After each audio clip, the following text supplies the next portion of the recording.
discussed last week. I think everybody knows now we're in a series whose title is called All Hail the King. And in this series, it is my duty to try and draw from the prophecy surrounding the birth of Jesus in the Old Testament to show that the birth of Christ was something that was foretold by God. And it was not only foretold by God, but made sure that it came to pass. So God did what he said he would do. Last week we started in Genesis chapter 3, and we kind of covered so much of Genesis to make sure that this would make sense. We talked about the fact that man was placed in this beautiful garden all by himself. God looked and saw that man should not be alone. So God created a woman for man, and in that we saw several times God talked about those things that he did concerning them he had blessed. So God has made man, God has made man a woman, God has placed man in the garden, told man to take care of that garden. God has gave man dominion and authority to rule in the earth.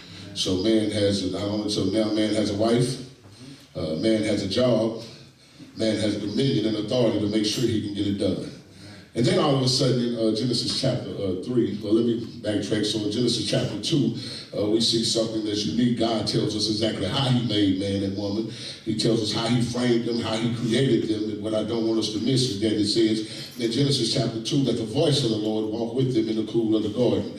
And it says that in that time, so they were used to having moments when God would show up, would talk with them and fellowship with them. So in chapter 3, we get to the beginning of chapter 3, and that one voice that was in the garden now has company. In Genesis chapter 3, the enemy shows up, who we would call Satan, but he shows up in disguise. He shows up as a serpent, and he has a conversation with the lady Eve, and the woman, because it does not even say Eve, and he has a conversation with the woman. And in the conversation, he starts to ask her the things that God said. Like, did God really say that you can't eat from this tree? And if you do eat from that tree, God just don't want you to eat from it, not because you're going to die, but because God knows that as soon as you eat from it, you'll become like him. So he has deceived the woman into thinking it's okay to eat from the tree, but the only way he was able to deceive her is because she had looked up on the tree, saw that it was good to eat, and she desired it. So when the enemy came in, he was really only helping her on her journey to do the thing that really was in her, or what she desired to do. So Eve takes from the tree, she eats the fruit, it says that she gives to Adam, and then after she gave it to Adam, it says that their eyes were open and they realized they were naked. And after they realized they were naked, the story says that they were ashamed, so they went and hid from God. And I just want to make sure we understand and know that whenever sin shows up, it definitely brings shame with it. Whenever sin shows up, it definitely brings fellowship and communion with the Father. So that voice that they were used to hearing now, Genesis chapter 3 says that voice shows up again. And I like studying it and even like getting into things, and you get things pulled out even more, because it wasn't until this week that I realized the reason that Adam took out running. Because the way the Hebrew and the word literally means that when God showed up, it wasn't just a gentle walk that God was having through the garden. The picture is actually painted as if God came in a thunderous, loud sound. So Adam knew now that this same God that used to come, and it was this gentle God, now he's come, and it sounds like he is furious, he's troubled, and he's upset. Well, I sure wish I had some help right up in here, man, but I'm going to get there. So now I never thought about that until I was looking into the Hebrew this week and realized that, again, it makes sense, though, because if you go into the book of Revelation, it said his voice was like a many roaring rivers. Okay, they ain't going to talk to me. So I'm going to say it again. So Adam now understood that this guy that showed up and that was coming cool, that we was having conversations, now he showed up with a boisterous sound. So Adam finds himself hiding from God. He's worried, he's afraid, he's fearful, and God shows up. And when God shows up, the question to ask now is, Adam, where are you? And I told y'all last week, God did not ask Adam where he was because God needed information. God asked Adam where he was because God wanted confession. Okay, I'm going to say it again, though. God didn't ask Adam where you at because he wanted Adam to tell him where he was, because the God that I serve, according to the Bible, his eyes travel to and fro. Y'all don't know y'all God, do you know what I'm saying? That no matter where you are, God knows it. Okay, y'all ain't talking to me. I'm here myself this morning. David said it this way: if I ascend into heaven, thou art there. If I make my bed in hell, thou art there. So in other words, ain't nowhere I can go that God is not, and ain't nothing I can do that God don't see. So when God showed up, God wasn't really saying, Adam, where are you, as him? God didn't have all the information, because I do serve a God that got all information all the time. God don't never get no new revelation. Don't not catch God off guard. So God already knew what Adam was. He wanted Adam to come out and confess what he had done. So God desires confession from Adam, but not only does he desire confession from Adam, watch this, Adam turns around and says, God, it ain't my fault, it's yours. Because it's that woman you gave me, she's the reason that I ate from this tree. If you had not given me this woman that looks so good, that treats me so good, I wouldn't have disobeyed you, I wouldn't have heard her voice, but since she's her, it's her fault. God looks at the woman down, he said, Eve, what have you done? Eve said, you can't blame me. I blame you for making that serpent. Because that serpent that you made, it showed up and it deceived me. The serpent tricked me into eating from the tree. So y'all got something else that messed me up just reading this. After she says that the serpent deceived her, and I'm really hoping I can teach, so I'm going to slow down. After she says that the serpent deceived her, and they now have to deal with the fact that they're in sin and they're struggling. Watch this, it says that God shows up now. And judgment is about to take place. Y'all, when we just talked about this morning, says that judgment is about to take place. So God shows up, Pastor Hughes, and after he has asked Adam and Eve what they have done, and Adam and the woman what they have done, he now talks to the serpent. And this I didn't even realize last week, babe. He didn't ask the serpent a question. All right. Yo, I'm going to just teach Bible this morning. They ain't say you got to read Bible like me sometimes. I'm going to say it again. He asked Adam, what you do? He asked Eve, what did you do? But he didn't ask the serpent no question, Jeff, because he wasn't concerned with the serpent repenting. Okay. Boy, I'm trying to teach it, I'm going to say it again. I'm not going to ask the serpent the question because I'm not after the serpent's confession, because Jesus not going to come and die for serpents. Okay, they still ain't got it. I'm not going to ask the serpent the question. I don't need Satan to bring forth repentance, because Jesus didn't come to die for angels. Okay, they still ain't got it. According to the Bible, Jesus would come, this man that was going to come. He's not coming to save angels. Why? Angels weren't made in his Father's image. Okay, they ain't talking on that side. He said, I'm not coming to get repentance from angels, because angels are not in my likeness. He said, and the reality of the matter is, an angel really ain't nothing but a minister sent. Well, y'all don't know when to get happy. To minister to those who will receive salvation. So he said, I don't need a confession from you, Satan. I know what's in you from the very beginning. You were a murderer from the beginning. You are a liar from the beginning. You are a thief from the beginning. You are wicked, and iniquity was already found in you. So I'm not looking for a confession from you. So he looks at the animal. He looks at the serpent. He does not require any confession, because again, he's not after redemption or redeeming that part of his creation. So he starts out and he starts to talk, y'all. I'm talking. He says to the serpent, casting you above every creature. On your belly you should go.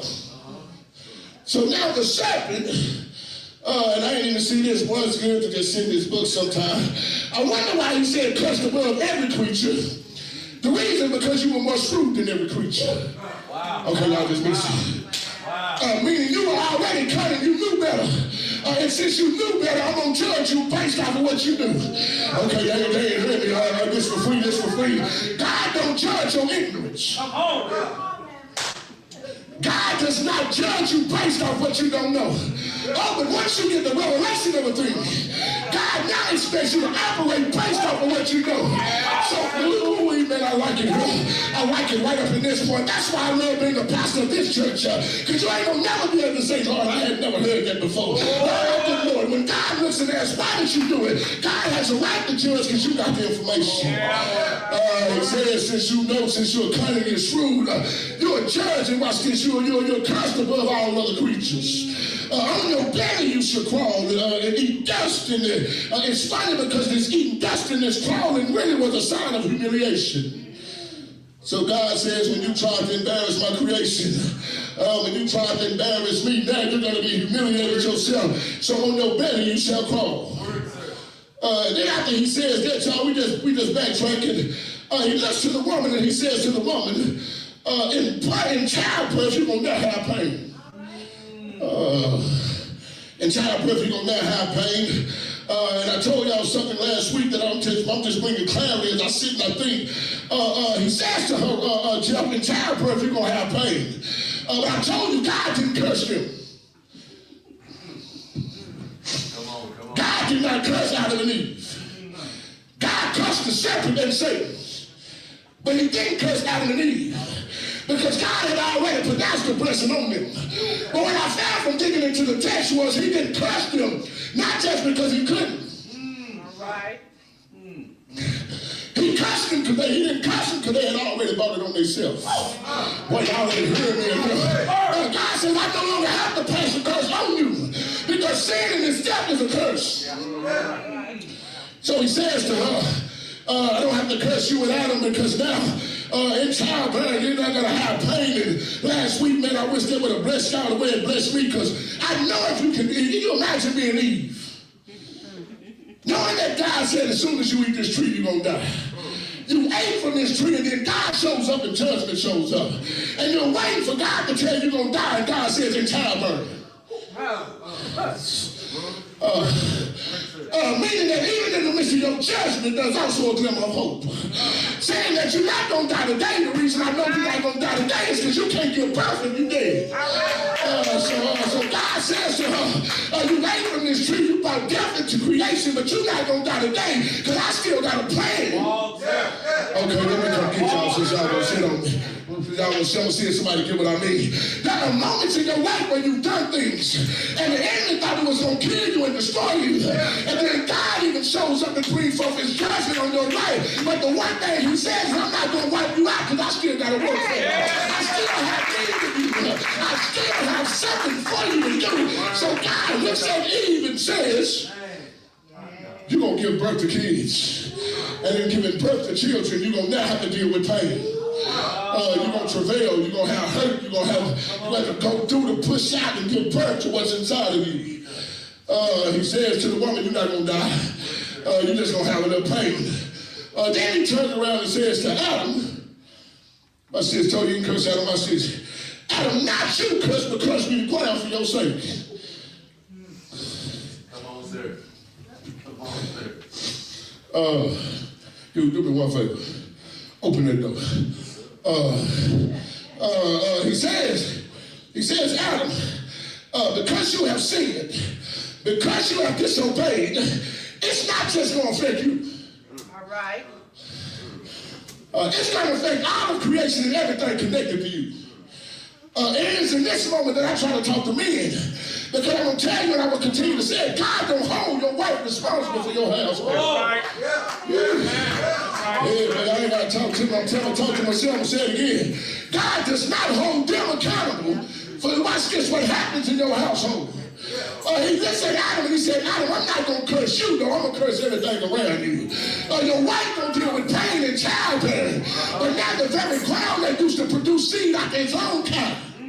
Man, can you imagine being in the garden, ducking everything you need just showed up? Think about it though. Think about how much we had to work. I just got to read through Ecclesiastes. He's just talking about how everything is vanity. This is man's plight, limited to work and leave everything to somebody else. He says, watch this. He said, from the ground that you this ground, they used to bring up everything that you desired. Now thorns and thistles gonna come up. Y'all the word, watch this. It's a word in the text, baby. It says that he subjected the world to watch this, the futility. Meaning the world around you is now depraved because you get a depraved back. Watch this, that which was now a blessing to you has now become a curse. But it's scary when God can give something to you and because of your actions and your deeds. My God. That which was supposed to be beneficial now becomes a burden. I know ain't the only one been there. You ever been there when you get something because you don't want to walk after his ways? It started out being a blessing. Then it became a burden. God says to him, this very ground, Adam, is now going to produce thorns and thistles. This ground is going to now start to be, watch this, something that is going to be hard for you to deal with. You're going to have to labor to get what you desire. Go and read Romans 8:19 through 21 on your own time. When he talks about how the earnest expectation of the creature waiting for the manifestation of the sons of God. God said, I have to subject all of creation unto your sin because of what you've done. But baby, I saw something else this week, and I'm about to get to my second point now where we're supposed to be at. I saw something else this week messed me up, though. This one messed me up for real.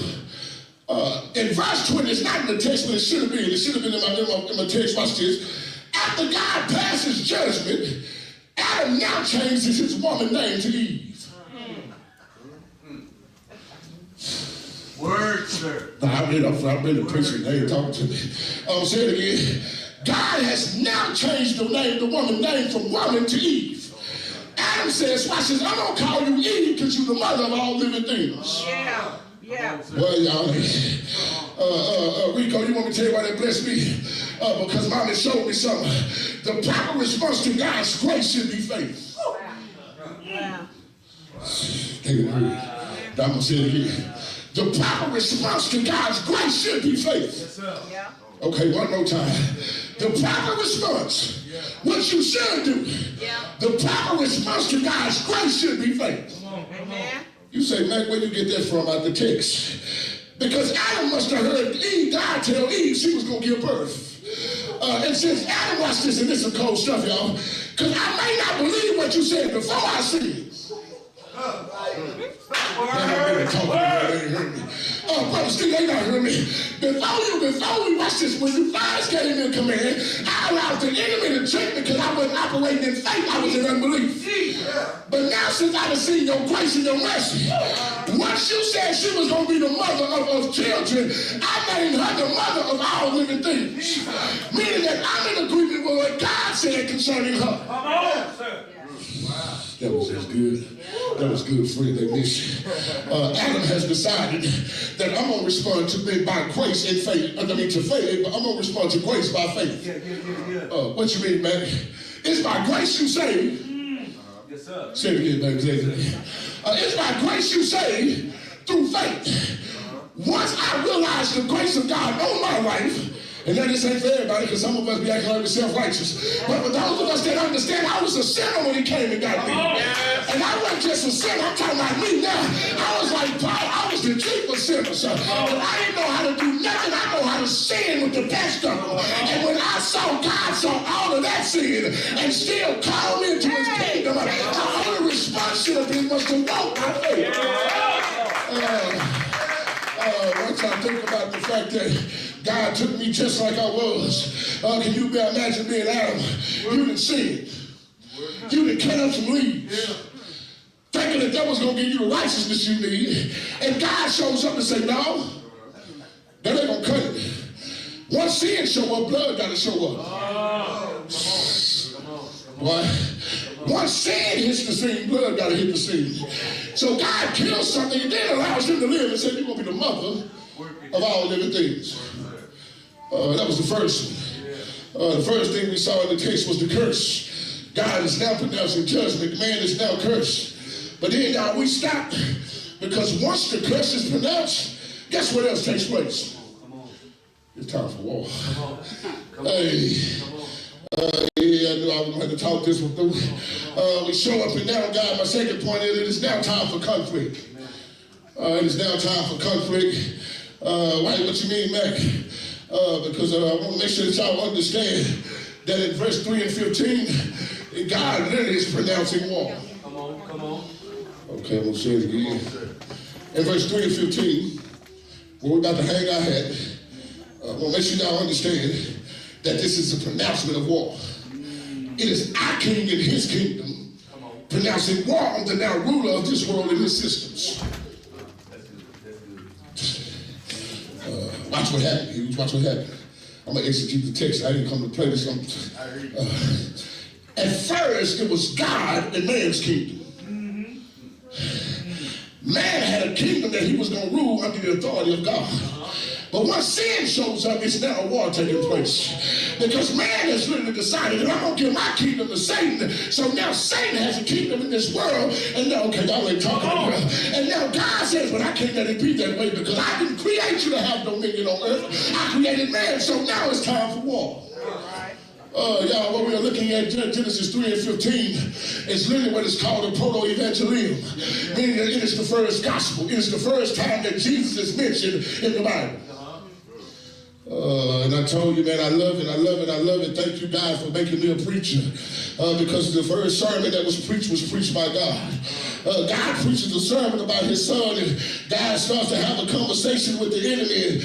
In this verse again, the proto-evangeline, we're going to see several things. Y'all, this text shows us something. The first thing it shows is that evil is going to be overthrown. Not only is evil going to be overthrown, Satan and hell going to be overthrown. I'm trying not to get ahead of myself, but y'all need to read Revelation while most folks scared of it, because truth be told, or heard this, watch this, hell ain't just full of fire. Talk to us, man.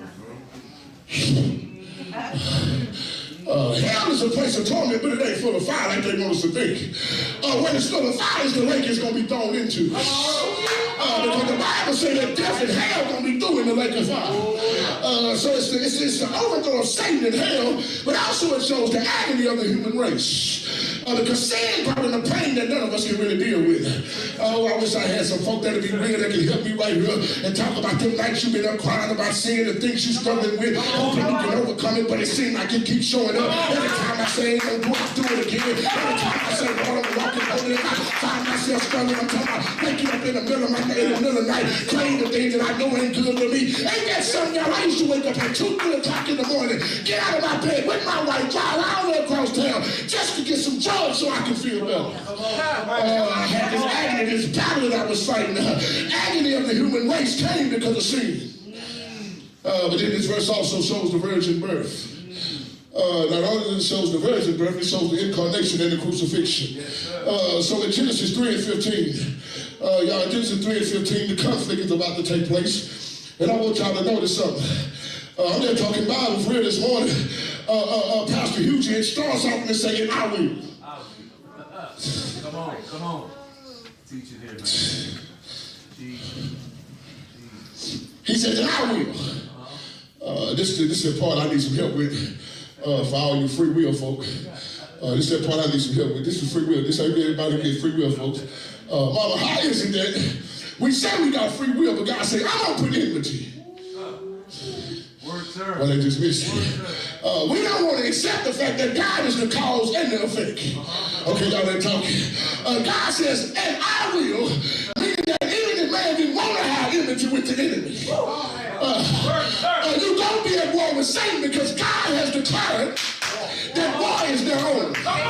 Oh, I wish I had some help in here, man. I wish I had some folk like Bible. I'm going to say it again. Watch this. Even if you want to be friends with the enemy, you can't, and I need you to catch this and hear this, please. Because the enemy had you thinking when you in sin and in the world, y'all working together. But according to the text, you're going to have constant hostility. Because God has decided war is on so he says that I will put enmity. And watch this, y'all. This enmity word is kind of deep, little bro. Because it means more than just to have a hate for something. It means to be hostile towards, to be an adversary or an enemy of. Even more though it speaks to the fact that it is a stated position. They not heard me. Steve, I need to make sure somebody get this.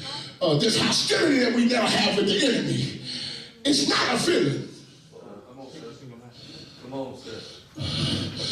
God said not going to let it be a feeling because feelings change.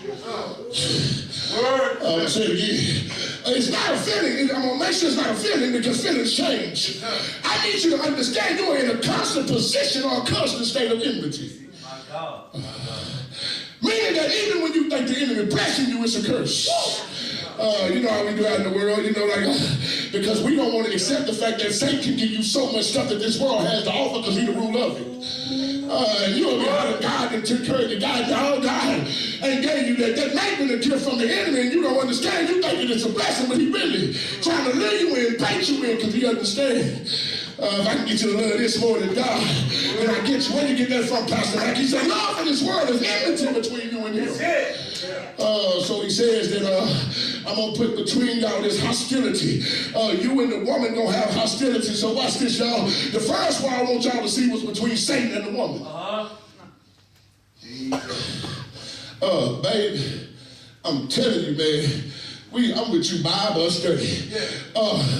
No, because look, baby, that's when the Bible study moments. Watch this. Sister Judy, in the beginning of chapter 3, we see the serpent and the woman having a conversation. Jesus. They don't hear me. Baby, I need you to look at me. I'm trying to talk to you. They don't talk to me. In the beginning of chapter 3, there's no hostility between the serpent and the woman. The woman and the serpent are so cool, they're having a whole conversation about disobeying God. Y'all not hearing me. There's no hostility, sis. I'm saying the enemy and her on the same page. They ain't arguing with each other. They're not doing no fighting or nothing. But the moment that God speaks to curse, that used to look like he was a friend. Now you realize he was an enemy from the beginning. Okay, I got one, I got two, I got three. God says, you'll no longer ever have another peaceful conversation with him. I gotta make sure that y'all ain't constantly at each other, because the last time you was able to have a peaceful conversation with him, you disobeyed me. So to make sure that you're not walking in disobedience, I want to make sure it's hostility. Yeah, but you really teach me they ain't talking. He said, I'm gonna make sure it's constant hostility between you and the serpent. Not only the serpent though, I want to make sure that you understand there will never be peace again with you and Satan. Come on, I like Bible. Watch this now, I get it, baby. That's why he says Satan stand before God accusing. Because even when we don't understand he our enemy, he know he is. But y'all just missed what I just said. He understands from what God said that he is literally not our friend anymore. So now we have this consistent, watch this, antagonizing of the enemy when it comes to man. Y'all heard me when I tell you, Satan never is trying to hurt you.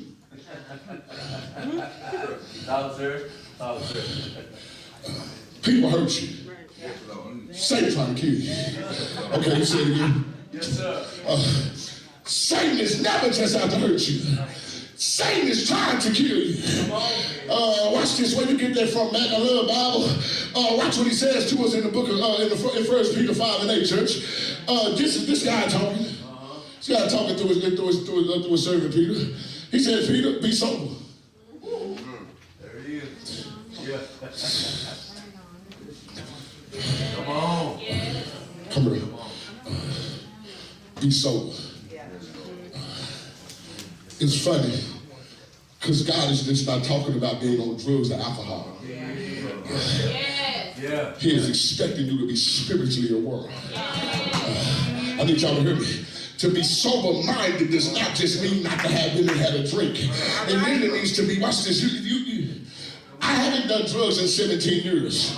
My thought process has changed so much because I'm sober now, watch this, naturally, but I'm even more sober spiritually. I'm able to see when the enemy coming in and trying to bring something that's going to bring destruction. Since I'm sober-minded, anybody heard about this since when you're sober-minded, you can see her and know it's really him.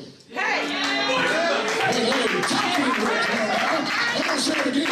You can see him again, know it's him. Y'all ain't talking about this. They can bring the money and you can say, the love of money is the root of all kinds of evil. Let me bless y'all real quick again. Let me bring that back. He didn't say that money is the root of evil. That's facts. Because money answers all things according to Ecclesiastes. But the love of money, okay, y'all ain't talking. You got to be able to be sober-minded so that when the enemy shows up, you can tell if you're dealing with God or you're dealing with the serpent. Hey, he said be sober-minded. But not only did he tell him to be sober-minded, watch the text. He said be vigilant. Yes, sir. Yes, sir. Come on. Not only do I want you to be sober-minded to be able to discern, I also need you to watch.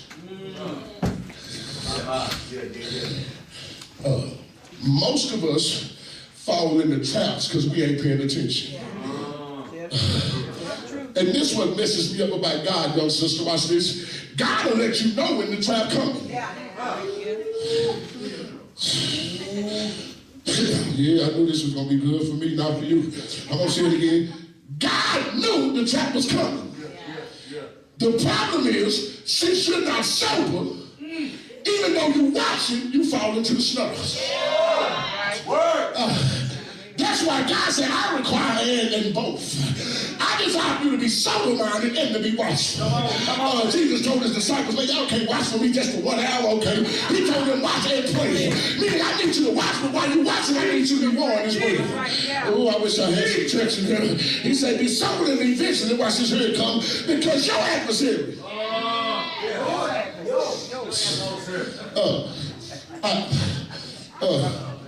I like it, y'all. He says, your adversary. Watch this. This funny. Peter was trying to help them stay on course. Y'all ready? Can we talk Bible? See, I don't go to sleep on my nose. Wait, I'm trying to bless you this morning. Peter said, I'm trying to tell you y'all to be confident, to be watchful and be sober, because the Son told me to be watchful and sober, and I wasn't. Yeah. All right. Yeah. Come on. Talk to us, sir. Come on. He says to them, Peter, Satan desires to sift you like wheat. Hey, meaning your adversary, the devil, walking around like a roaring lion, seeking whom he may devour. He says, Satan desires to sift you. And it's funny, he told him that before we got to Gethsemane. And in Gethsemane, he said, Peter, you ought to pray. And Peter wouldn't pray with him, so what he was saying is, Peter, I told you he coming. And since I told you he coming, you ought to be praying. But not only that, Peter, I told you you're going to deny me. But since you won't pray, he says, I need you to be sober. I need you to be, vigilant. Because your adversary, the devil, as a roaring lion walking about seeking whom he may devour. I want y'all to hear me real quick. Again, I'm going to bless you one more time. He act like a lion, but he's not.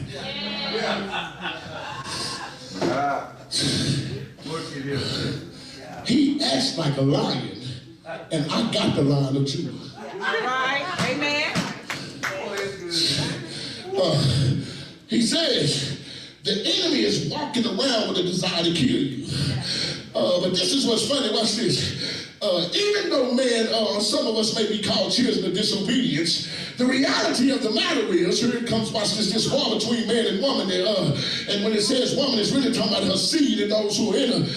Most of the time, we really don't fall to Satan. Because this is hostility. You just opened the door for me to do what I wanted. But I'm not in total agreement with you. Most of the time we sin and we do stuff, it ain't on him. Come on, come on. But every man is tempted when he is drawn away of his own lust and enticed. I says, then lust, when it is conceived, it brings forth sin, and sin, when it brings forth, it finishes, it brings forth death. What you saying, man? That God says there's going to be a constant war taking place. So truth be told, even when the enemy think he got you doing what he want, you really doing what you want. Let me hear me. Let me hear me. So the next thing he said, I'm just talking war. God says, no, I said, I'm going to put enmity between you and the woman. That peaceful conversation y'all started off with is done. Then he turns around and says, and I'm going to put enmity between your seed and her seed. Oh, this one started getting good. Well, what time is it? Oh, man, y'all got me out here too late. Here he comes, watch this. Let's talk about it. He says, I'm going to put enmity between your seed and her seed. That's funny, the word seed is used to describe the essential plant organism which enables a species to reproduce. So you know the mustard seed you just showed me. That's just the seed, bro, just the mustard seed. It is used to bring forth a harvest or bring forth something. It's used to produce. Young children, please forgive me. But then the seed also speaks to male seedmen, which is necessary to bring forth life. I'm going to say that again, boy, because it's going to bless me in the end. I hope I get to finish this today.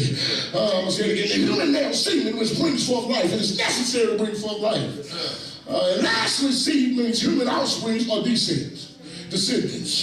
So God looks at her, babe, and he says, the next war is going to be between your seed and her seed. I need y'all to hear me. Before I talk about her seed, I need you to make sure you understand he got one. All right. All right. Yeah, Doc had a conversation. Bless your heart, bro. I love you. My boy said, I never thought about it like that. I got it, though. It troubles us because I told you we got this general Jesus that we believe in, that we just don't believe some of us are sons of Satan. Oh, it is hard for us to accept the fact that some of us are children of disobedience. You know how we say, now you can't talk about them. We shouldn't judge all of us our children. The devil is a lie. Everybody can't be God's child. And God just said, she got a seed and he got a seed. Some of y'all may be the seed of Satan. Check yourself when you wreck yourself. The Bible says, examine yourself. See if you're in the faith. Make sure you're in the right household. Because contrary to what you believe, he do got a seed. Okay, come on. I'm giving y'all a Bible this morning. Come on. Here it come Q in case they miss it. 1 John 3:8 says this, bro. Yes, sir. He had committed sin. Come on. Boy, somebody been reading. Who said that? Boy, help me in here. He had committed sin as of the devil.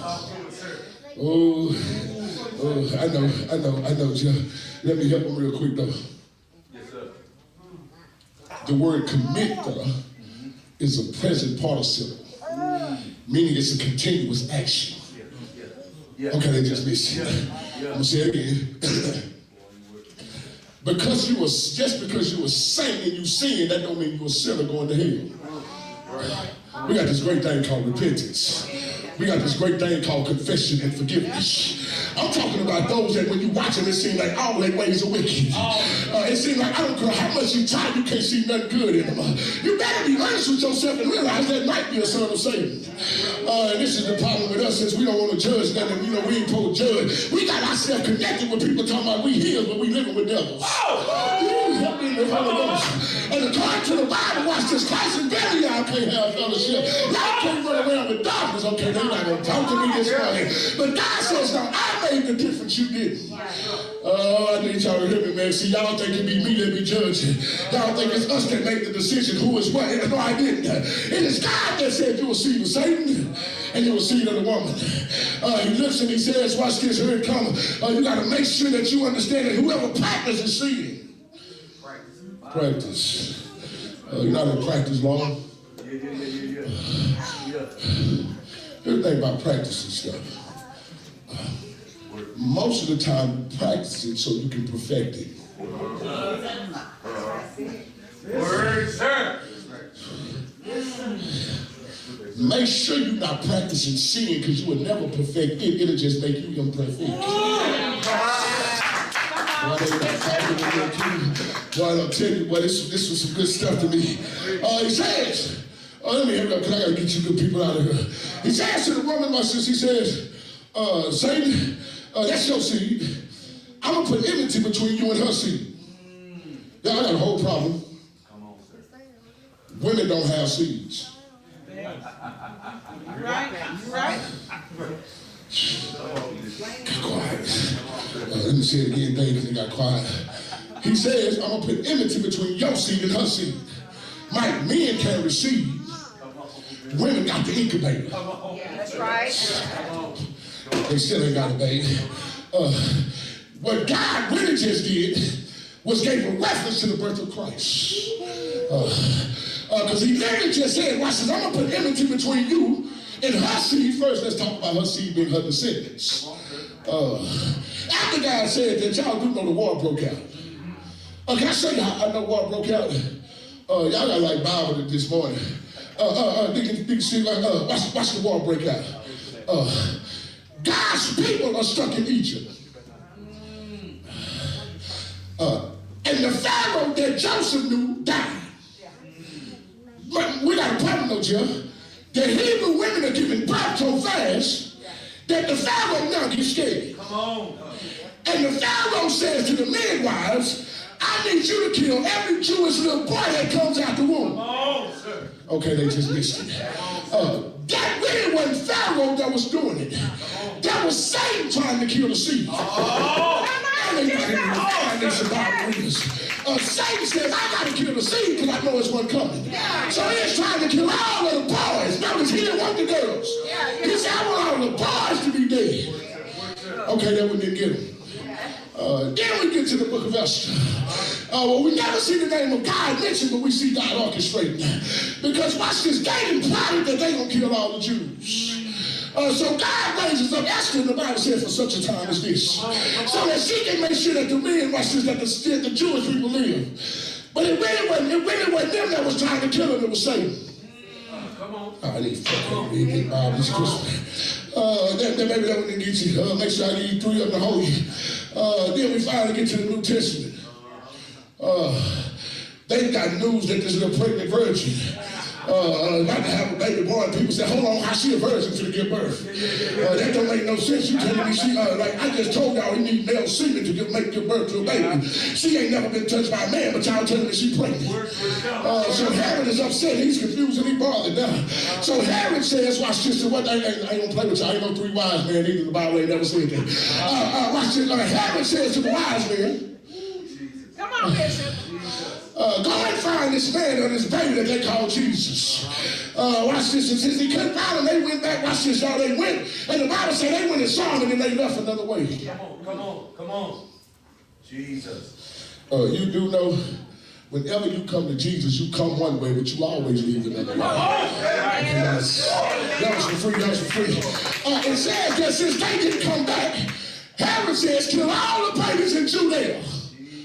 Jesus. What are you talking, man? Kill all the babies in Judea that's around this certain age. But it really wasn't Herod doing it.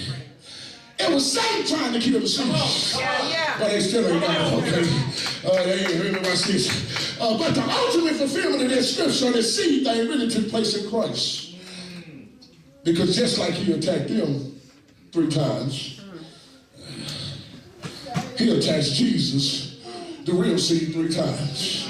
Watch this, he said, I got to kill this seed. I got to destroy the seed because what comes after was connected to the seed. So the seed shows up, gets baptized, comes out the water, then the text says the Spirit drove him into the wilderness. I'm going to talk to you because I ain't come to have church this morning. I need you to hear me there. This is free though. Every time you're in the wilderness don't mean the devil did it. Sometimes God will drive you into the wilderness. This is number 1. But y'all ain't talking to me.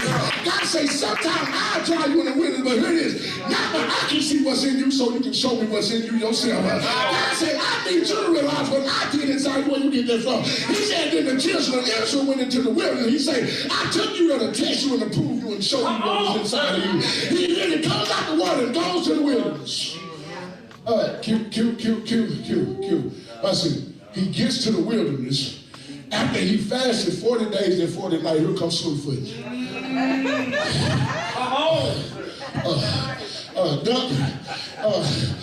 He ain't ate nothing or drunk nothing for 40 days. So he hungry and thirsty. And he shows up and watch this. He says to him, look her up, trying to get the seed. Turn this stone into bread. It's funny though, baby. He say, if thou be the Son of God. If you study the text in the Greek, it really says, since you are the Son of God. So that's this. He knew who he was dealing with. He was trying to get him to function outside of God's will. Y'all ain't talking to her. He said, I got the first Adam in the garden. I got the first Adam that operate outside this wilderness. The first Adam I got him to eat. This one say, man don't live by bread alone. But every word that proceeded out of the mouth of God. I wish I had a church that can help me right up in here. So he says, I can't do that, so here it comes, here it comes. Next time Jesus did that, he turned around and said, I'll tell you what, David. You see all these kingdoms. I you bow down and worship me, I give all of them to you. Walk it, sir. Jesus said, no, sir. He said, man, should worship nobody but the true and living God. Now, this is something for me, because watch this. Worship means to understand one's worth. All right. Come on. Boy, they not heard me. Here comes for the conference. When I raise our hope and bless you. Watch this. The first Adam ate because he didn't understand God's worth in his life. He didn't understand the worth of fellowship with God. So he allowed the enemy to trick him into giving over that. Watch this, by worshiping Satan. Jesus says, I'm not going to worship you because I know the value of my Father. Restore unto me the glory I had with you from the beginning. I know what it feels like to fellowship with him. I'm not going to worship nothing else. Then he turns around and he says, okay. I said, he says, if you worship me, I give you the kingdoms. You know what he's trying to do, Q? He was trying to get Christ to obtain what God promised outside of doing God's will in his work. Right. Listen. the kingdom of this world gonna be Christ anyway. Okay, y'all ain't read Revelation. See, they ain't gonna read Revelation. Revelation said the kingdom of this world has been now come the kingdom of our God and his Lord. Y'all ain't talking to me. He said, I'm gonna get the kingdom anyway. It's just my way to the kingdom starts with a cross. And you trying to get me to do it by power in you. Then he turns around and he says, boy, I gotta go. Then he turns around and watch this. He said, that's the first one. He said, man, throw yourself off the pinnacle of this temple. He said that he give his angels charge over you. Satan tried to use the word on the word. But I found out something, baby. I didn't think about it. What he was trying to do, though, is to get Jesus to jump off the top of the pinnacle, land, and then everybody that saw would know he the Messiah. So then they would not be walking by faith, but they'll be living by sight. Boy, you teaching in her back and they sleep. Next he says, watch this. That's the first battle. Here comes the second one. Turn 3 times, come the second one. I'm about to get y'all out of here. He says, I got you in the garden, in the wilderness. Mama, I like this. This blessed me. You got to read this, and I don't think it's in Luke and maybe in Matthew or Mark. It's saying after that happened, after he conquered them right then, it's saying then Satan left him for a season. Come on, man. Come on, sir. And then the text saying angels came and ministered to him. I need y'all to hear me. Boy, God loved us so much that the one that created angels came so that they could now help him. Yeah, thank you, Jesus. Boy, y'all just missed it. Boy, y'all just missed it. Watch this. Then he says, baby, that's the first battle. Now it's time for him to head to the cross. He finds himself in the garden.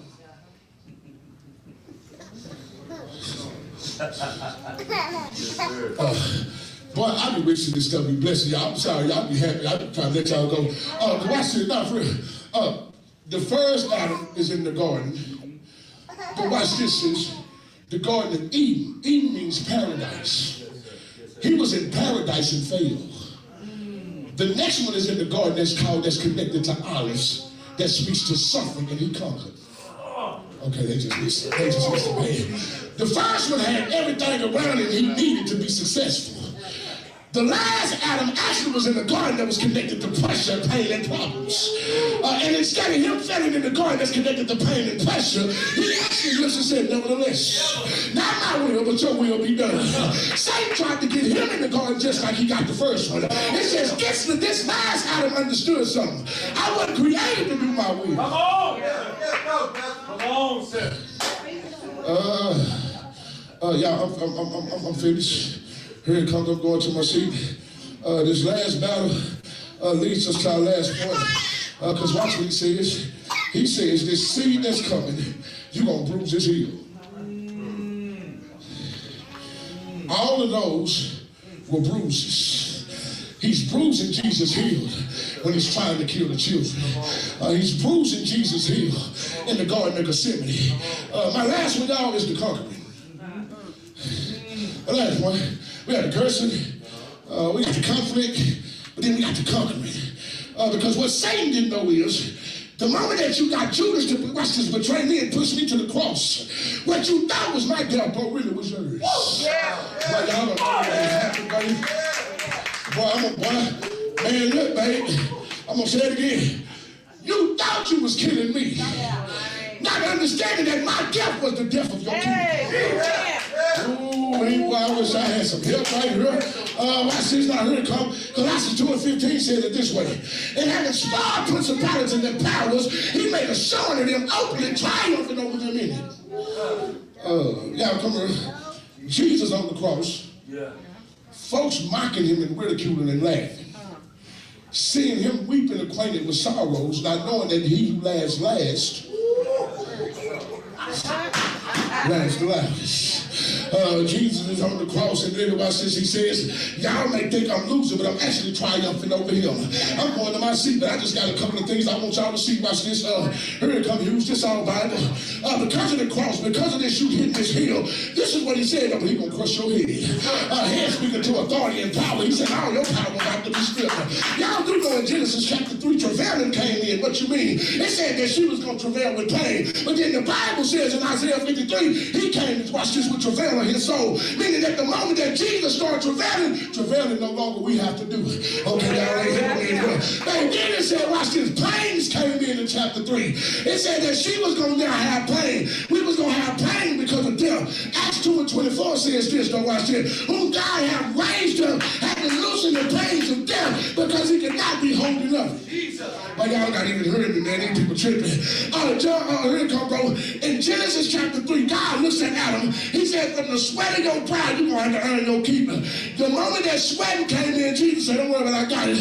In the garden, he said he sweated drops of blood. The moment he sweated, we didn't have to no more. Then he turned around, watched this, and said, thorns and thistles will come up. Boy, I told y'all that was he said thorns and thistles will come up. He said, I'm glad the thorns came up because I'm a worm. He said, I put a crown of thorns on his head so that I never have to deal with thorns again. Thank you, Lord. Y'all, Brother Steve, in chapter 3, Rico, a curse came in. In Galatians, he became a curse. See, they not heard me. In chapter 3, a curse came in. In Galatians, he became a curse. Once God cursed him, he can't curse me. Oh, y'all ain't talking no more. God said, I can't do double jeopardy. I can't charge him for your crime and charge you for it. Thank you. I'm almost finished. Mama, sorrow came in chapter 3. And the Bible had the nerve to say he acquainted with sorrow. Well, y'all missed it, man. Everything that was spoken in chapter 3, Jesus had to deal with it. He said, the only way I can wipe it away is if I take it up on me. He then turned around and watched it. It says that shame came in chapter 3. Baby, shame came in when nakedness came in. Say it again. Shame came in when nakedness came in. I used to wonder why they stripped him of his clothes. Right. But they not heard me. I'm say it again. He was stripped him, and I said they were naked and shame came in. They stripped him of his clothes. He dealt with the shame, so I don't never have to deal with it again. Now I understand why Romans said, "What can separate me from the love of God? Nor family, nor pearl, nor nakedness. Nakedness can no longer separate me because they stripped him naked." Well, I'm talking about Jesus, and y'all sitting over. See, you folks so used to self-help messages. Here he come back to that when he say, "Death came in."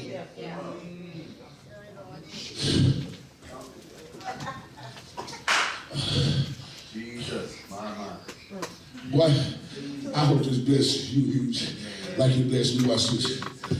Death came in because they was disobedient. He was obedient unto death to deal with their disobedience that brought death. Hey, this. You want to talk council culture? That's council culture. I'm going to say it again. They disobedient brought in death.